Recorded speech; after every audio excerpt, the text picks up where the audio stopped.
31st, 1999, after fighting off bids from Ajax and several other clubs, Michael Mols finally became a Rangers player.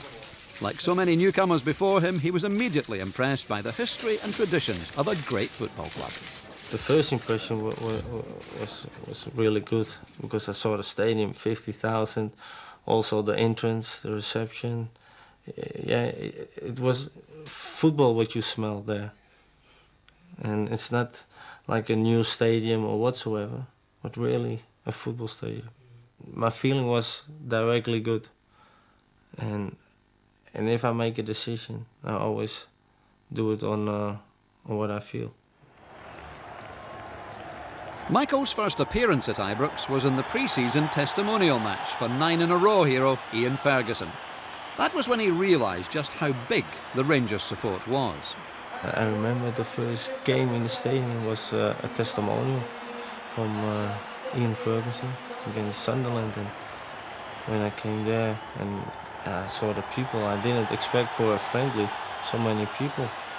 So and that gave me excitement, so I just wanted to play. And Michael Mols, the Dutchman, who signed a pre-contract agreement towards the end of last season, officially done and dusted during the close season. £4 million from Utrecht and much expected. That expectation was rewarded. For the first time, the Ibrox supporters saw the famous Mols turn in action, giving them a taste of things to come. Barry Ferguson. Nice chip over the top, and I tell you what, it's a nice run too by Mols. He's being policed now by Michael Gay. The Dutchman doing well. Two men in the penalty. This is Wallace trying to 1-2. Mols turns again. He's very sharp, quick on the turn, and I think that's something that there is not a lot of in Scottish football. He could be very dangerous. And the counter-attack from Bronkhorst. Johansson to the left, and to the right is Mols. Johansson's now moving into the penalty area. So too is Mols. The defender allows him space. Knocked back. Giovanni van Bronckhorst. Dutch delight. Combination of the two men from the Netherlands. Smile on Michael Mols' face. Squaring it up for Van Bronckhorst. A lethal left foot finish. Although Michael could clearly support his teammates, he was brought to Ibrox to score goals. In his first official game, a European qualifier against FC Haka of Finland, he proved why he was worth every penny of his transfer fee. Mols, beautiful skill by Mols. Oh, a magnificent goal. If there's any doubt about why he has been brought to Ibrox, there you are. There's the run by Adamchuk. Shielded the ball very well, gets that across to Mols. Good control by Mols again. Oh, superb. Almost a replica of his first goal. for a striker, it's always good when you score as quick as possible, but that takes away the pressure. I came from a small club in Holland. You have some other players who played on the highest level in top teams, and then the move to Scotland is different from me. For me, it's from a small club to a club like Rangers is a very big, and everything was new for me. And for me, everything was exciting. Also the league. Now, Barry Ferguson, that's a beautiful ball to Mols. Mols going in the box. And he tries to ball, what a finish! Superb goal, he deserves it for the way he's played in this game. The reasons for me to sign for Rangers was to win a championship and win a cup, and from there on play in Europe and hopefully Champions League. In only his fourth match for Rangers, one of Michael's ambitions was realised. Rangers met Parma in the explosive atmosphere of a European tie at Ibrox. The Italians had spent £60 million on new players, and for Michael, it was a daunting prospect. We got a draw, I remember. It was Parma and they won the UEFA Cup. So I thought, oh no, there goes my dream of playing in the Champions League. And yeah, everybody was a little bit nervous for the game. Everybody, that is, apart from the extrovert Italian Lorenzo Amoruso, who, as usual, had plenty of advice for the new striker. Yeah, oh, he always gives tips. Doesn't matter if it's football or food or something else. He likes to give tips. That's something also. With the help of Lorenzo's inside information, Rangers gave a remarkable performance, beating the Italian giants 2-0. Although they lost the away leg, the commitment shown at Ibrox ensured qualification for the Champions League. Mols McCann, that's a beautiful ball onto Vidmar. Turning inside, is he going to let flies in? He scored! Vidmar scores for Rangers! Here's Wallace again. There's Mols, he's onside. Mols is going with a shot and it's just over. The first time he has really flashed into the game, and he does it in spectacular fashion. Wallace still going, there's a little touch across. Reina with it, and he scored! But we still had another leg away, and remember it was a very hard game. They created chances. We lost 1-0, and I remember it was nervous till the end. And when finally the whistle came, I was so happy, indescribable, because finally I got in the Champions League. Only 3 days after the first Parma game, all thoughts of the Champions League were put aside. The match against Motherwell was only Michael's second Premier League appearance. But even the skill of former Rangers legend Andy Gorham couldn't stop Michael Mols. Oh, he's sending it away from him. Here goes Neil McCann. Wallace and Mols waiting. And it's Michael Mols! Oh, yes! Bang! Michael Mols with a venomous volley. And Rangers have broken through. When I scored the first one from across from Neil, I was just happy, and that we got the goal.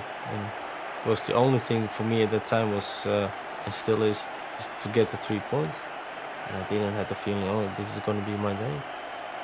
But at the end of the day, I scored 4 goals, and even that for me was an experience I never had. And it was also against a Rangers legend, Andy Gorham, and he's one of the players I knew when I played in Holland. Anticipation and expectation. When McCann gets the ball, he darts past Duisburg. Michael Mols again! It's the Dutchman at the double as Ibrox hails a new hero. Reina, oh, he's put Mols in the clear here! Brilliant! Michael Mols is the hat-trick hero at Ibrox. Mols with 3 goals already, loitering on the edge of the area as Van Bronckhorst sends this Rangers corner in, and it's going to break to Mols. It was a good place to loiter! Oh, yes! It's a 4th for Michael Mols! Mols is the name, goals are his game. And Bronkhorst, Mols gets the better of John Hughes. Onside, Jonathan Johansson. What a chance this is! In August, the Rangers striker played his first game at Easter Road. It was the first time the Hibs manager had seen the Flying Dutchman in the flesh. Michael's skills had made an impression. Michael Mols, when he came to Scotland, I think blew everybody away with his performances were phenomenal. And I could sympathise with defences and trying to handle Michael and the season that he had when he joined Rangers. Well, obviously he was a very talented player just from looking at him, but I think that his signature turn was the one thing that caught my eye, and I think it caught everybody else's eye. And I used to kind of wind up Jim O'Loughlin, Dundee United, because he'd know he was going to do it, but he just couldn't stop him doing it, so it just happened to him every time he played against him, so I still wind him up to this day about that.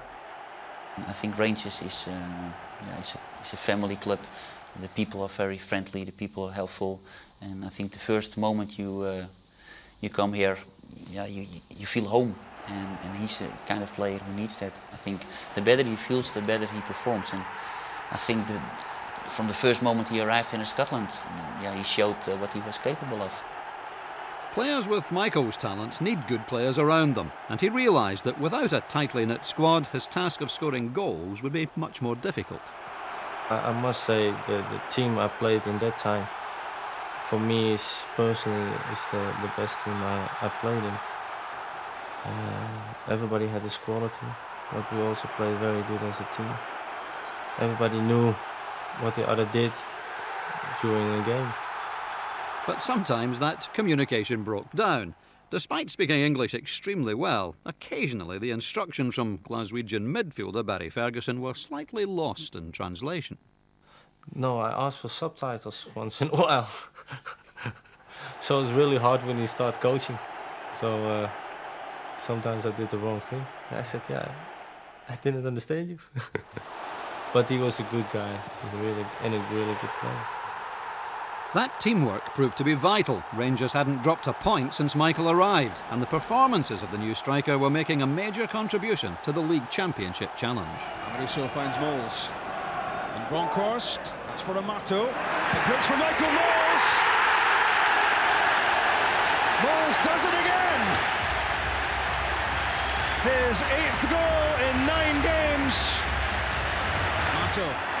It's good skill from Amato. Good save for Priest. McCann's effort blocked, but Michael Mols gets his second. Michael Mols again showing how sharp he is inside the box, and that now from Mols is 9 goals in 9 games. Here's Mols, number 10. That's it. That's a beautiful goal. That finishes it.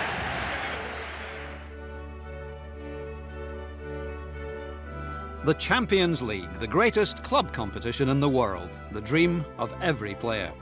Michael Mols was no different. In just over a month, he had grown from being virtually unknown in Scotland to becoming a hero at Ibrox, playing against Europe's top teams. In October, he faced familiar opposition, PSV Eindhoven of Holland. I like playing for full stadium. Oh, it just gives you a buzz and it gives you excitement. I don't feel it as a pressure. The more, the better for me. Because it's a Dutch team, and I know them. And it also has to do how the people think about Scottish football. They don't rate it so much. The manager at that time, Advocaat, he worked there. Newman played there. And that's why it's very nice if you beat them once, but twice is even better. Yeah, for all the Dutch players, it was a fantastic victory, and especially for me as well, because I got a lot of criticism when I left PSV and I signed for Rangers, because they said that going to Rangers was not a step forward. But yeah, when you beat them away 1-0 and then beat them here 5-1, that was a fantastic feeling, and I will say you will never forget that moment. Michael Mols, brilliant play by Mols.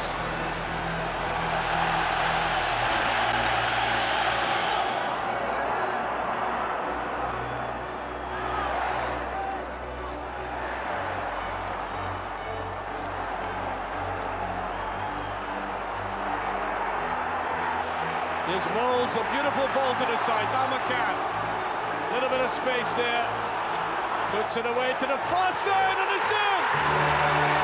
Mols was in there and Rangers totally deserve the game. 2 goals up. No offside, Mols. Away goes Mols. And he's done it! That's it! No danger now. Rangers, at the very least, into the UEFA Cup. Michael was now fully recognised as a vital addition to the Rangers squad. His remarkable eye for goal and his ability to tear defences apart was making a huge contribution to the success of his new club. He had achieved his dream of playing in the Champions League. He was idolised by the supporters, and his future was promising great things.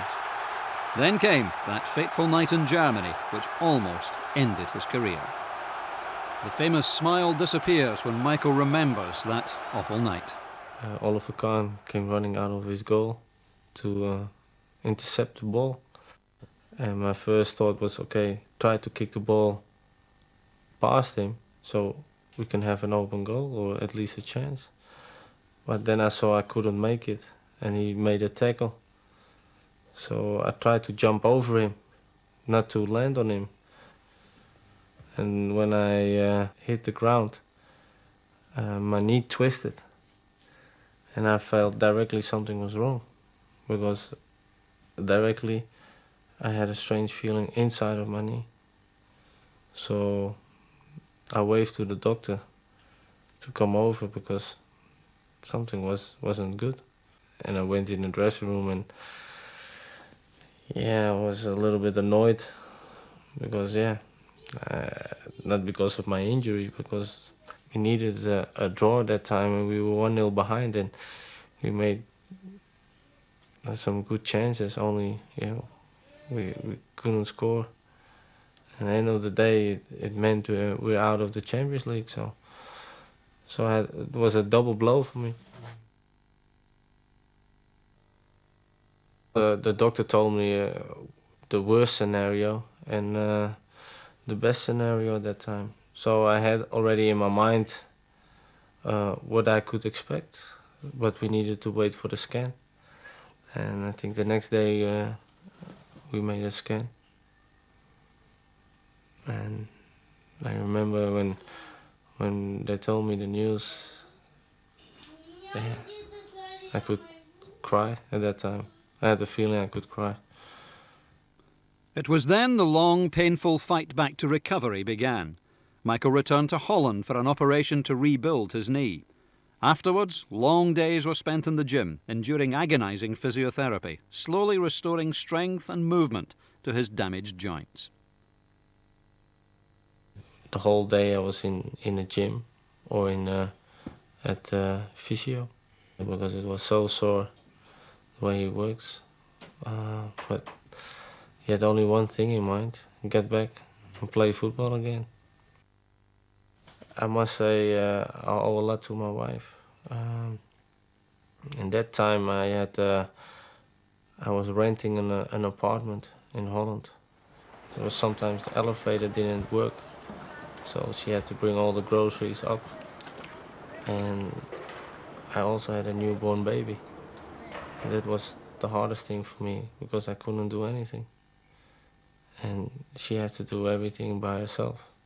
She had to bring me to the physio, drive me back, take care of my son, do the groceries. So it was very frustrating, especially for her, but also for me, because I couldn't do anything. The support he received from his family and friends was crucial to his recovery. Today, Michael is fully recovered, able to face the best opposition in Europe, and in good days, his 4-year-old son, Nino. To unwind, teetotal Michael spends time with his wife Jane and his son, doing what most dads do with their spare time: let their kid beat them at football. Hopeless. Yeah? Yeah.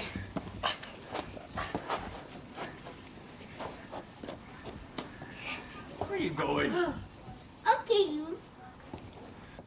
Yeah!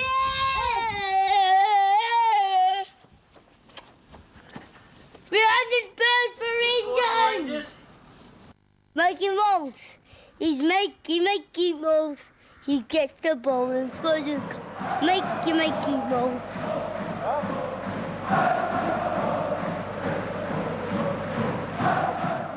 That now famous song was first heard at Michael's previous club, FC Utrecht, where he was adored by the supporters. Even TV interviews were interrupted when thousands of fans chanted their hero's name. Dit is toch wel leuk, hè, met al die mensen daar, vind je niet? Ja, daar doe je het in principe voor, hè.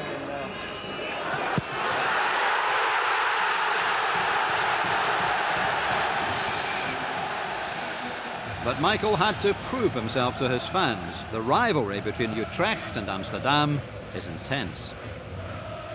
Everyone likes him. For example, he is born in Amsterdam. In Scotland you have the clashes against Celtic and Glasgow Rangers. There is no love, but there's war. When FC Utrecht plays Ajax Amsterdam, there is war always. Michael Mols is the only player who was born in Amsterdam, who has played for Ajax, who now is beloved by the fans of FC Utrecht. That's unique.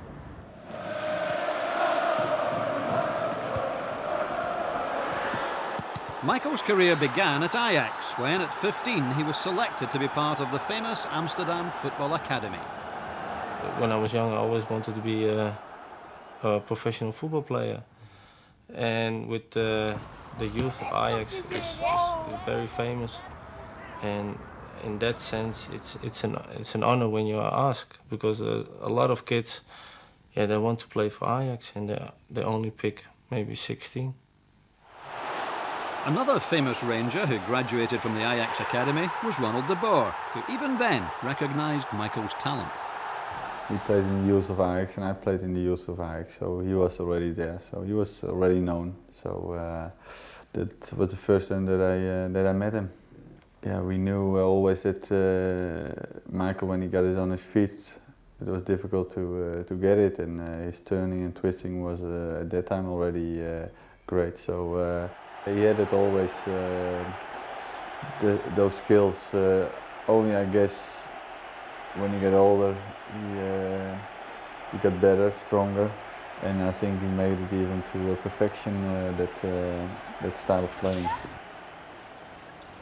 The Amsterdam Michael grew up in is a long way from the picture postcard scenes so familiar to tourists. His remarkable ball skills were hardly the result of intensive high-tech coaching. Instead, they were learned on the street outside his home. For me, it was the best development for me, because on the streets you learn your technique and your skills. And I must say it's getting less now for the kids, because they have now other interests, computer, or they want to go out. For me, the only thing was important was playing football. But kids' football could be a hazardous pastime, and Michael's unbridled enthusiasm sometimes caused concern for his parents. If I got an injury, it was always with football. I broke twice my ankle, broke my wrist, and broke my thumb. All happened with football, so my mom wasn't too pleased with me. I always come home with dirty clothes, or with holes in my clothes, and also my shoes. My shoes, I always needed new shoes within a month by playing football. For Michael, jerseys for goalposts was far too simple. He devised a game where each player had to prove his ball skills before he could be the winner. No, this is the street where I was born. Actually, it's on the 4th floor over there, number 9. And here's the place where I always played football. Every player, or for instance, at the rain pipe, this was the goal, another pipe. The stones, if you were unlucky, you got the 3, because that's the hardest to hit. Every player got 10 points, and if you manage to hit all the 3, the stones or the pipe, you get a goal less. And yeah, in the end, there were 2 players left with points, and to make it fair, you had that side and the other side till the winner was. So that was the game, and I think there were only 1, 2, 3, 4, 6 places. So if we were more than 6, they were on the bench, the rest, so they were a little bit unlucky. So that was the game. With that football brain, it was no surprise that Michael was chosen by Ajax. But he was ambitious and realised that to get regular first-team football, he would need to move on. In 1991, he joined Cambuur Leeuwarden, where he scored 43 goals, before progressing to Twente Enschede in 1993, where he showed his old club what they were missing.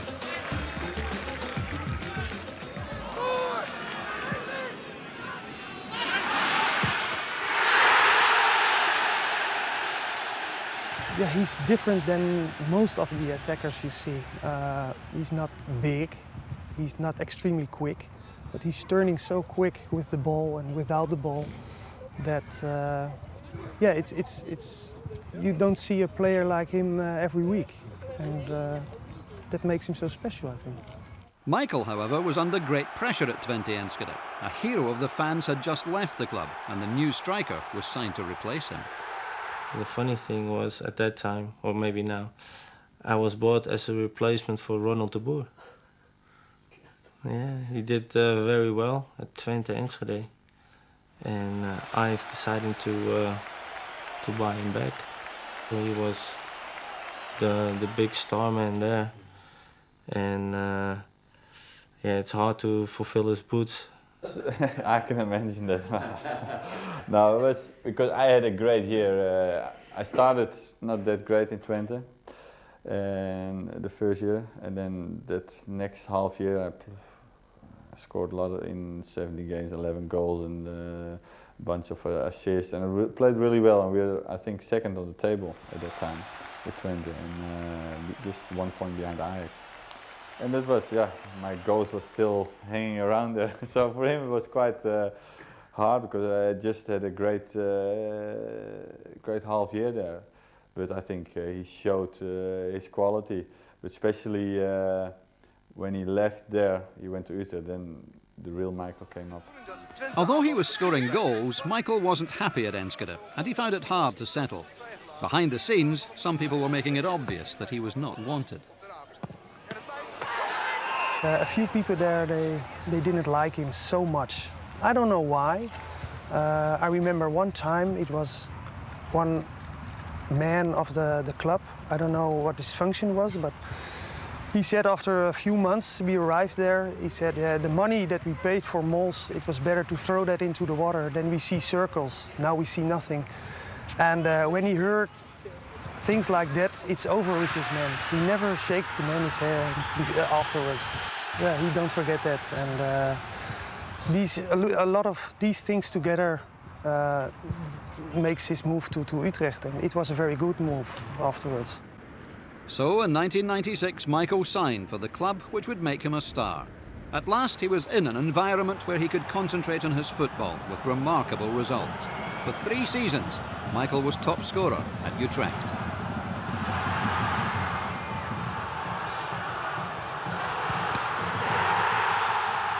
When I first joined in, Ronald Spel was, and his assistant was Jan Wouters.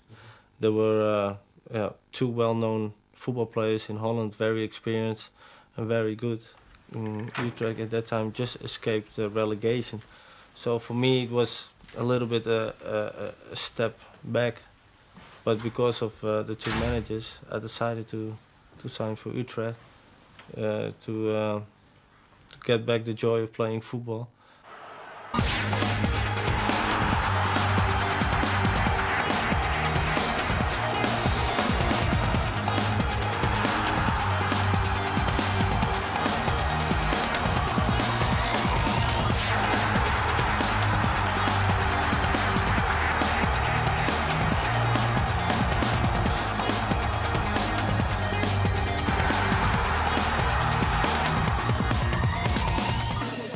Very important. I think he was far the best player of the team. So I played with him as a midfielder, and I always knew, you just give him the ball and he produced some magic. So his turning from defenders always made me smile on the pitch as well. But it was something else. It was it was magic. No defender could ever read what he was going to do. Turn either to the right side or to the left side. It was something else. I've never seen a player who could do that so as Michael did. When I was young, I had dancing lessons. No, it started actually with a bad touch, and from the bad touch, it became a good one because I want to control the ball and take it with me, but it stopped, and I saw the defender go the other way, and then I turned. Yeah, I don't know what it is. You see in Holland, and I think in Scotland also, you have more big defenders than small defenders. Actually, you need against him a defender with the same size, because with his head, he do not that much, and because he's afraid of his hair, I think. But yeah, when you have a big defender against him, yeah, he likes that very much. I remember the first match we played against each other. I made a tackle on him, and he looked up, and he turned and he saw me, and then we start to laugh to each other. The only thing he said, "Hey, I thought you would be my friend." Even today, Michael is revered at Utrecht. The fans have never forgotten the renaissance which began at the club after Michael arrived, turning them from a team threatened with relegation into a side which could challenge the top teams in Holland.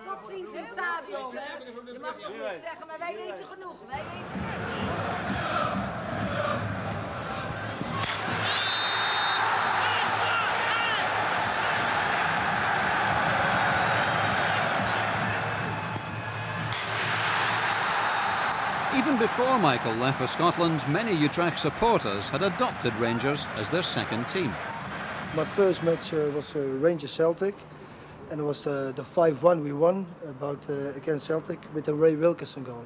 Yes, I have some Scottish friends here in Holland, and from 1988, 89, we go often to Rangers, and mostly to Rangers Celtic. Michael Mols is fantastic.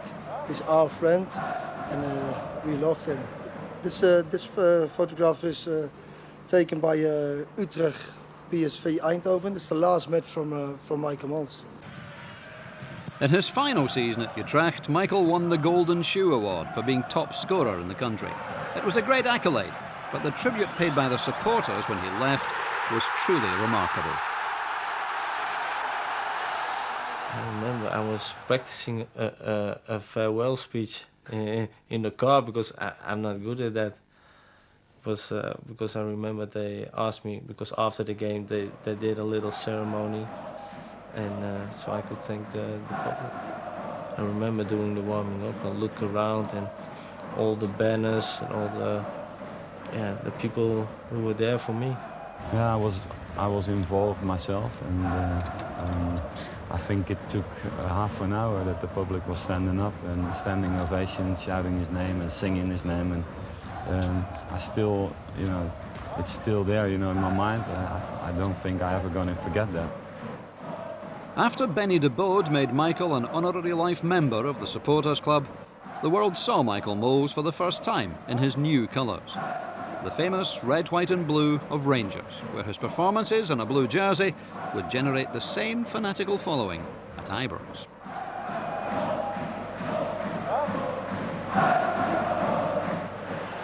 Did well to put it in, Albert. Can't get the shot. Ball bouncing just that little bit high. And that's the goal. Michael Mols puts it away, 9 minutes.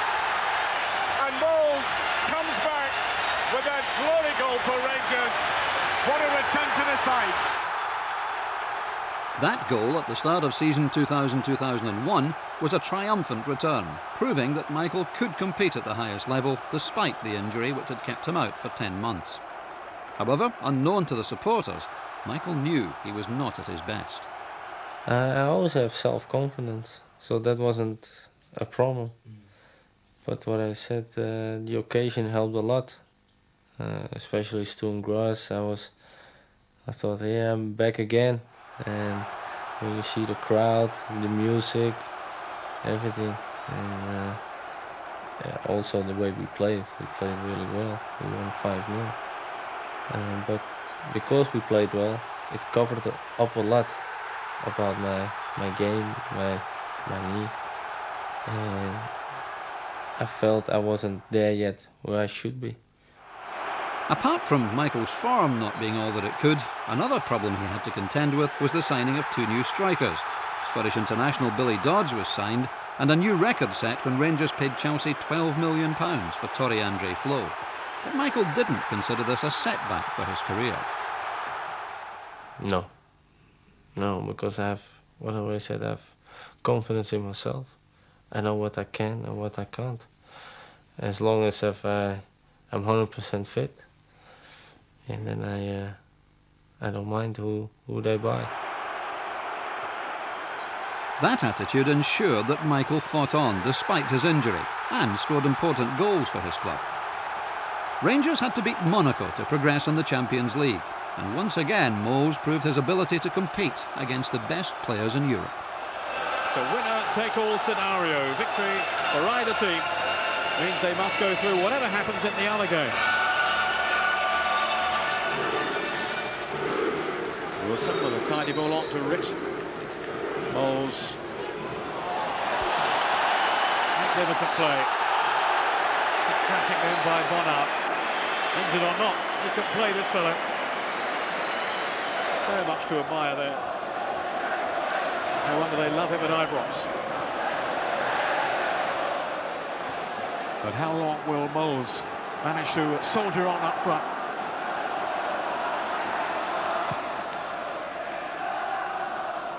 Oh, here's Mols now.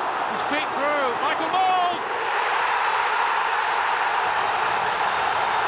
I think he will want to go on a little longer. Rangers are back in front. And it's that charismatic number 9, Michael Mols. There's a chance now for De Boer. A chance for Rangers through Mols. And it's 2-1 for Rangers. Disaster for the Aberdeen defence. Michael Mols takes the gift and says thank you very much. Despite not being 100% fit, Michael was determined to help his team win the league championship. Celtic were putting together their strongest challenge to date under new manager Martin O'Neill, and in November the two giants met at Ibrox. For Michael, it was a monumental match, his first experience of an old firm clash. That's one of the first things I heard about when I signed for Rangers. Wait till you play the old firm, because there's really something special. And because of my injury, it really took a long time. And I came on as a substitute. Normally it's one side singing, but now at two sides only singing. And the pace of the game is unbelievable. Because of the tension and everything, everybody's giving everything, and everybody's running for every ball, everybody's fighting for every ball. And you know also the pressure what comes with these games, because if you lose or you win, you're very happy for a week or very miserable for a week. Reina. And Michael Mols, slow waiting. Mols twisting, turning, and going for goal himself, and Douglas pushing it behind. A terrific play there by Michael Mols at his very best here. Good step over, De Boer plays him away. And for a lad who's been out with a knee injury, the ability to spin really is exceptional. Albert. Ronald De Boer is waiting for it, and he's going to get it too. Mols in the middle, is this another one? It sure is! Michael Mols scores on his old firm debut as Rangers hit the high five. Good ball in behind there by George Alberts here. And again, no lack of support. Good ball in by De Boer. And he was always going to take that one first time. He just has to keep his concentration, keep his eye on the ball, keep the shot down. And he does just that. It's all over. Ibrox erupts. Dick Advocaat's Rangers hammering their fierce rival Celtic by 5-1. Despite that crushing victory, Michael wasn't happy with his performances that season. Often clubs like to project an image of harmony throughout their ranks, but the constant pressure to perform well when he wasn't fully fit sometimes caused friction between Michael and his manager. A lot of times I felt left out, but yeah, that's football too. Yeah, it also sometimes I could kill the manager, because I remember a game he substituted me after 28 minutes, and yeah, that was very hard for me to take. I felt like I wasn't that bad, and if you want to make a change, do it then half-time. That was my feeling then, but yeah, he had a different opinion, and he wanted to do the best thing for the team. But I think at the end of the day, there was still also respect for him. Finally, the reason for Michael's lack of form was remedied. In February 2001, he underwent an operation to permanently repair his knee, but it meant he would not play for another 5 months. That was a dark time for him, and at one point he considered giving up football altogether. I had some moments especially when I needed another operation. Then I had the feeling, no, I'm gonna quit football. That's me. But that only lasted for a day. So the next morning I was positive again and work hard again to get back. Vidmar. Mols, lovely turn by Mols, that's it! When he did return, Celtic had won the title and looked as if they would go on to win another. But the team spirit amongst the Rangers players remained strong. I must say, when Celtic won the second championship, I think the team spirit in our team was also good. Because we won the last 2 trophies. And that was really hard. And you can only do that when the team spirit is good. Or at least not bad. And I remember the press tried to create something in the dressing room from about the Dutch and the rest or that kind of stuff. But to be fair, I never had problems with anyone. If things go not good, they will search for things, and then it's easy. Oh, we have much Dutch people, so it will be that. And it was the same in Barcelona when it went bad. Van Gaal had exactly almost the same with Advocaat. They won the 2 first seasons. Everybody was King Van Gaal and King Advocaat here. And then when it goes bad a little bit, probably it's that. And you know it and you have to live with it, but no, 2 camps, never. Like every top player, press interest is something Michael has to live with. But it took a time to get used to the attention and their wonderful questions. Blue and red. Something warm, sunny, and with a beach and a pool. Indonesian and Suriname and Japanese food. R&B, soul and hip hop. A mini. A Jaffa cake. Playing for Rangers has given Michael the chance to play alongside so many great players. In 2001, World Cup legend Claudio Caniggia came to Ibrox. But at first, Michael wasn't quite sure what to expect of him. When you see him at first, you just want to give him a pound for the big issue. But he's a really funny guy, really good. He's not big-headed. He was also joking all the time. And when he was taking his clothes off and he's getting prepared, yeah, his body was unbelievable. A real sportsman, not any fat. He always take care of himself after the training, before training. He went in the gym, did his exercises. And yeah, a really good guy, funny guy too.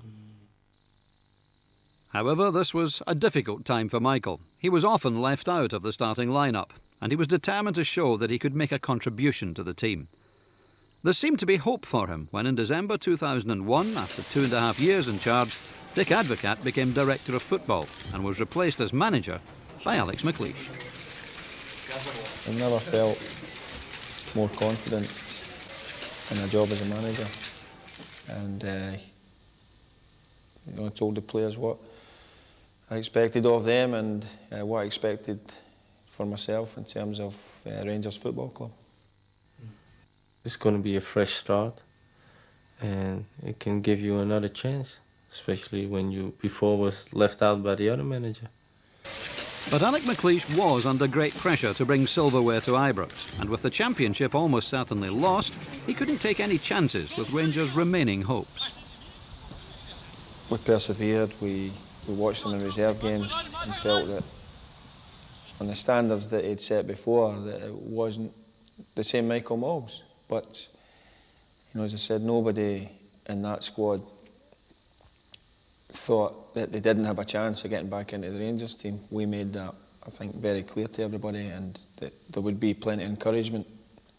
Yeah, he did only the best for the team at that point. And I was at a stage, I needed games to get on my normal level, but he couldn't give me that time. or games because of the pressure. He didn't want to take any chances or whatsoever. So at that point, I could, how you say, I could understand that. Many people thought me coming to the club in the first place was a gamble, and I didn't have a long-term contract, and I would have to prove myself very quickly. Michael, he wasn't banging my door down saying I should be playing here, but I think he probably felt, you know, the feedback I was getting, that he thought he should be getting a chance at least, you know, maybe 3 or 4 games. But if Michael can step into my shoes for a minute and see how difficult it is to be the Rangers manager in the search and constant demand for success, that if I'd gone 3 games and he hadn't really performed and we'd lost those games or dropped points in those games, then the pressure starts to pile on top of the manager. But for me it was hard. And the hardest thing came end of the season, when he said, okay, you can look for another club.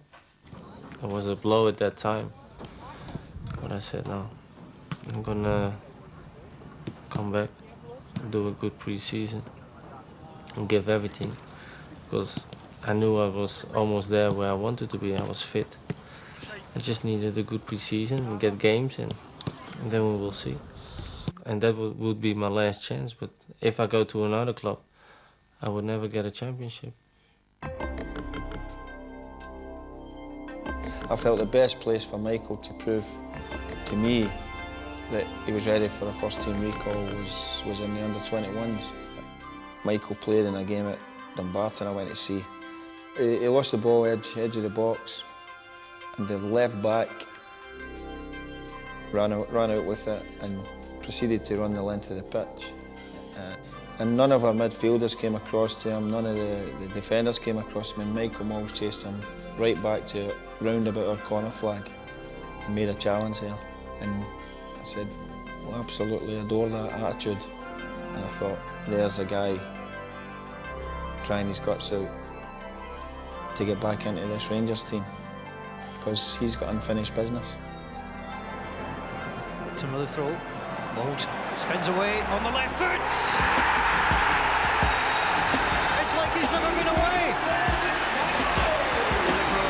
Terrific, it's 3-on-2. Ball played back across. And Michael Mols celebrates once more. That remarkable comeback was Michael's first full game for 7 months. But just before kick-off, he didn't even know if he would be playing. Remember also the lineup, and there were 18 players that time. And when he opened the sheet, first you see the people who were on the bench. And I looked quickly, I didn't saw my name. I thought, oh no, I'm in the stand again. Then he opened, and I saw I was starting. And then for the first time since long, I got nervous for a game. Yeah, even I get nervous for a game. The famous smile was back, and Michael went on to play 35 times that season, but he still regards the Kilmarnock match as the turning point in his Rangers career. That for me was a relief, because if I didn't play well, the manager could say, you see, you're not ready for it. And now I could at least say, hey, I'm still alive. Muscat. Little slide ball into Mols. Mols turns to his man. Brilliant! Absolutely brilliant by Michael Mols. He's been threatening to do it all afternoon. Watch the skill here. Kevin Muscat plays it in, takes the touch, turns away on the left foot.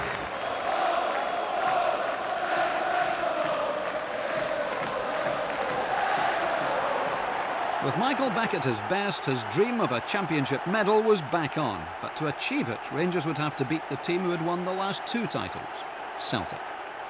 We needed a win again, especially home. And we also could go top of the table. And I remember we started very, very poor because I think they scored the quickest goal in the Old Firm history. But the Rangers team that season simply would not give up. Remarkably, Michael was playing in only his second Celtic match. He had scored on his debut and he was determined to make it 2 out of 2. Rickson's corner kick, and Craig Moore with the equaliser.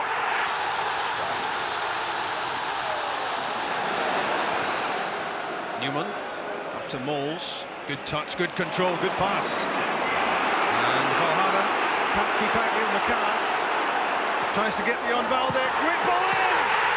Ronald de Boer! A terrific goal which makes it 2-1 Rangers.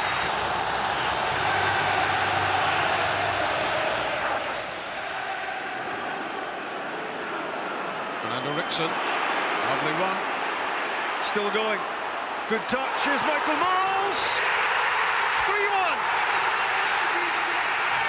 What a recovery from Rangers, and Michael Mols, 5th goal of the season, has Rangers 2 goals ahead. Michael Mols, who's been through torture with injury, and he's plumbed the depths in his Rangers career, but he's on a high now.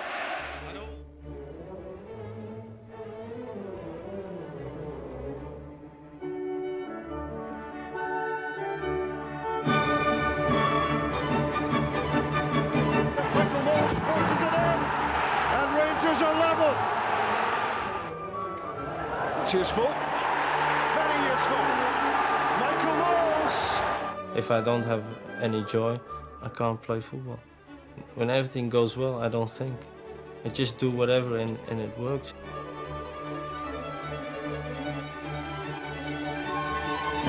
Ball whipped across it.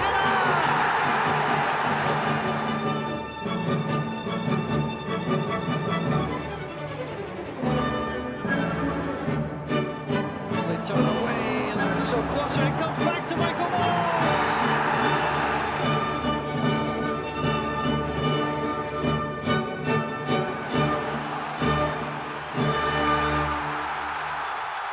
Michael's contribution was now vital in the race for the championship. In May, Celtic won at Ibrox. With only 3 games left, Rangers needed goals, and Michael was the man to score them. We lost against Celtic home, and we were level at points at that time, so we knew what was on stake that year. And if we want to become a champion, you need to win these kind of games. And yeah, everybody wanted desperately, and I think we showed it in that game. Michael was our lucky mascot in the Kilmarnock games, and it was suggested that our bottle might crash, you know, and I've never failed, and that game was absolutely crucial. That day, it was Michael's day. Rickson side foots it to Arteta. Lovely reverse pass. Michael Mols! Rangers ahead inside 5 minutes. Michael Mols scores his 12th goal of the season.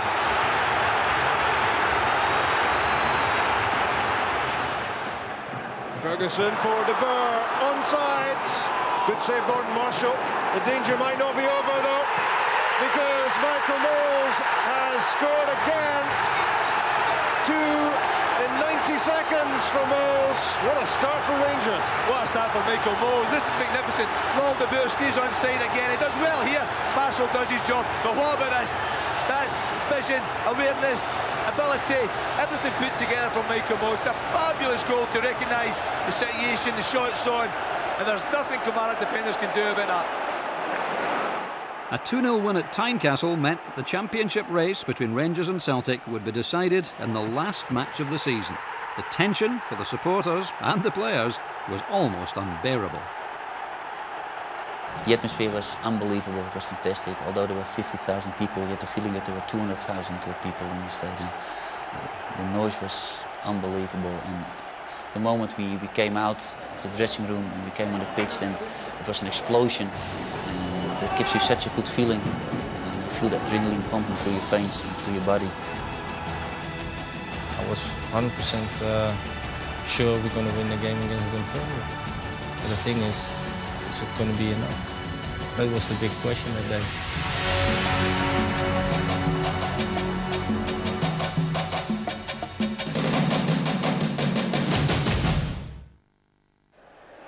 Mother Dunfermline chasing the ball at this stage. The Boers pass to Canisia. The pass was behind Mols, but he got the shot away. He got the shot in. 2.5 minutes gone. Rangers are ahead, and that could be a huge stride towards the title. I think that's a remarkable finish from Michael Mols. You wouldn't have put too much money on him when the pass was played behind him. One touch got it under control. One touch got enough on the ball to get it beyond Derek Stilley from Michael Mols. 14th goal of the season. Early ball in, boost. Laid off, and Dunfermline are level. They scored 1-1, so I thought, oh no. And then you think, yeah, what will Celtic do away? Yeah, when Dunfermline made the equaliser, it was something we didn't expect, but we knew that we would score goals because we played home and we were very strong the whole season in all the home games, and we knew that we could score another couple of goals. But you could hear the reaction on the stand from the crowd, what happened in Celtic as well. Amaruso to Rickson. Ball to Burr. Rickson again. Canisia! Moving back for Dunfermline as Rickson lofts it in. And Amaruso did so well to stop that crossing the line. Not a bad ball in either! Not a bad ball for Armalata to score Rangers third. It's 3-1 Rangers against Dunfermline. It's 2-0 Celtic at Rugby Park. I remember at half-time, everybody was asking what was scored at Celtic. And we knew we weren't there yet. So it was very nerving, the second half. Rangers look to score. McCann's delivery! De Boer's header! 4-1 Rangers.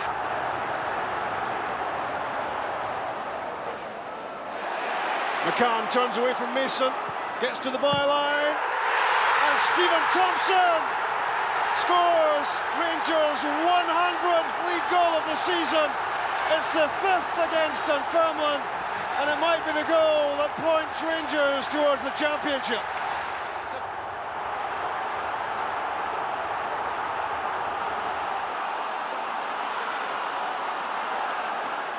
Newman summoning up every ounce of energy to get forward in these closing minutes.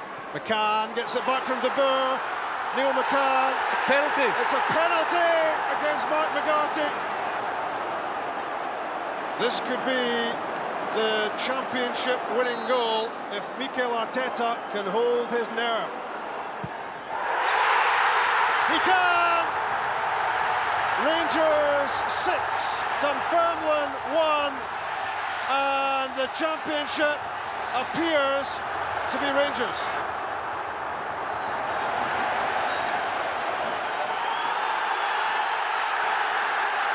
Rangers hope they've won the title. Then we needed to wait 2 minutes, I think, and I think it was the longest 2 minutes of my life that time. For the final whistle goes at Rugby Park. Rangers have won their 50th title. It was an explosion from the whole season. It was a very hard season, and yeah, you work hard for it, and when you finally achieve it, yeah, it's unbelievable. And also, it was in a home stadium, and you know what the history was. So there was an atmosphere, a joy around everybody. Rangers are champions!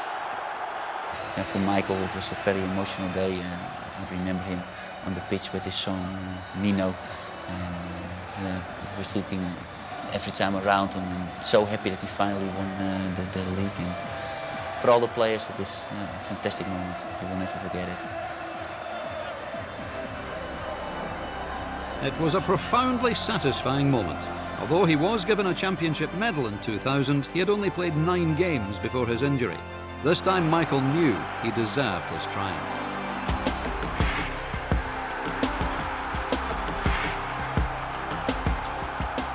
After a mammoth party, 1 week later, Michael hoisted the Scottish Cup, the final part of a glorious treble, which only a year before would have seemed an almost impossible dream.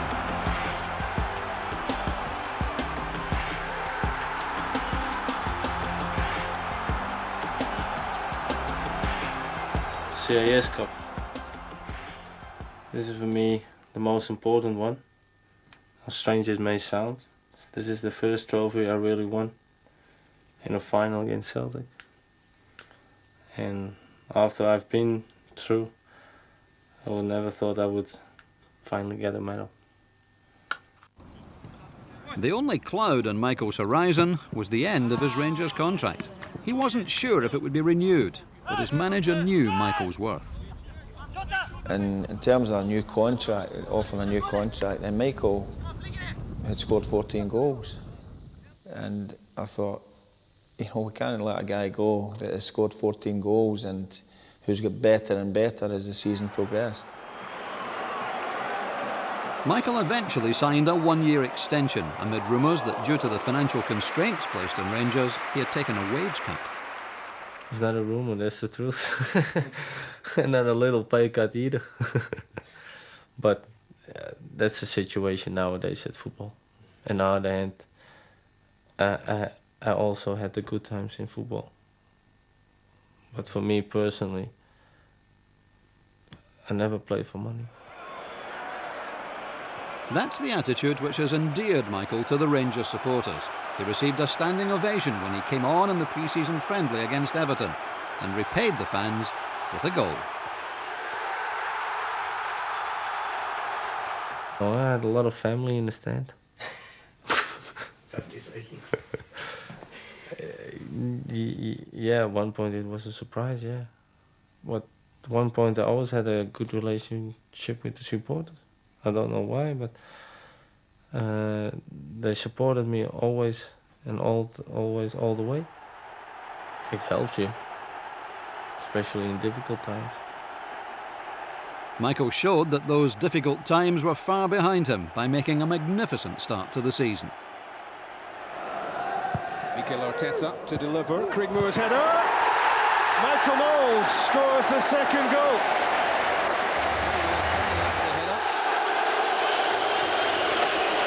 Here's Mols turning brilliantly. He scores! Always a threat, Michael Mols in that position when he's allowed to turn. Well, he's been superb all afternoon, his Mols, and he's leading up play, and I think there's nobody merits a goal more than him. His general all-round play has been first class. But there, I think he showed his worth there. Eriksson. It's a Avalanche goal. Manoli 2 lays the ball in, the chance! And Michael Mols makes it one apiece. Eriksson to Berg. Berg delivers into the box. Mols is being held there. Michael Mols return! He was under pressure all the way, but it didn't matter. And Michael Mols gets his second of the game. Michael Mols is one of the most outstanding strikers ever to come to Ibrox. His legendary turn has baffled the best defenders in Europe. He has scored many vital goals. And whatever his future holds, he will always have a special place in the hearts of the Rangers support.